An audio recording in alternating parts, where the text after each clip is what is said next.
सीतापुर सांसद राकेश राठौर ने संविधान बचाओ कार्यक्रम में भाजपा पर निशाना साधा।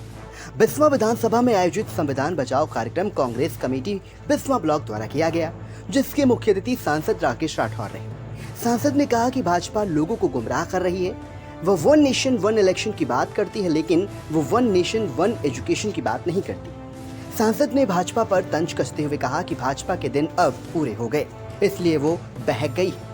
लोगों से झूठे वादे कर सत्ता में आई भाजपा अब 2027 में उत्तर प्रदेश से रवाना हो जाएगी।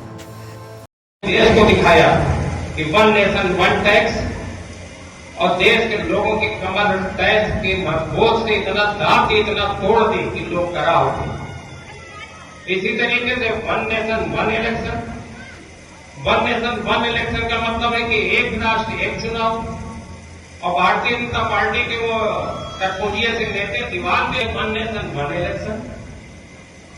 अच्छा, तय किया क्या कि बीडीसी प्रधान से लेकर ऊपर तक एमपी तक के सारे चुनाव राष्ट्रपति तक के एक साथ कराओगे। वन नेशन वन टैक्स का मतलब, वन नेशन वन इलेक्शन का मतलब क्या होगा कि सारे चुनाव एक हो जाए।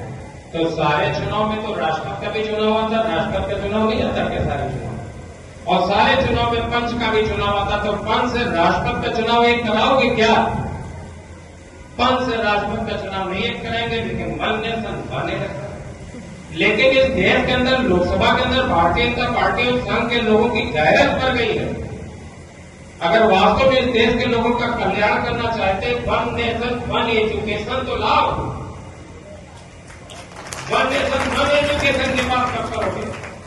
ड्रामा तो कर रहे हो, वन टैक्स वन ये वन वो वन ये वन वो, लेकिन वन नेशन वन एजुकेशन की बात करके तो दिखाओ। अगर तुम्हें जरा सी भी गैरत, इस देश के प्रति तुम्हारे मन में जरा सी श्रद्धा और इस देश के लोगों के प्रति अगर मन में जरा सी श्रद्धा है, तो वन नेशन वन एजुकेशन को भी लाके दिखाओ, तो जाने की तुम्हारी छाती 56 इंच की है। और ये बहुत से वक्ता बहुत सी लंबी बातें कर चुके हैं, आप लोग बहुत पहले आ गए थे, बहुत समय हो गया। कार्यक्रम में कांग्रेस जिलाध्यक्ष ममता वर्मा, प्रदीप सिंह चौहान, बखरीदी खान, डॉक्टर ब्रजबिहारी वर्मा, अतीक अहमद खान सहित तमाम कांग्रेसियों ने कार्यक्रम को संबोधित किया। संविधान बचाओ कार्यक्रम में भारी संख्या में लोग भी दिखाई दिए।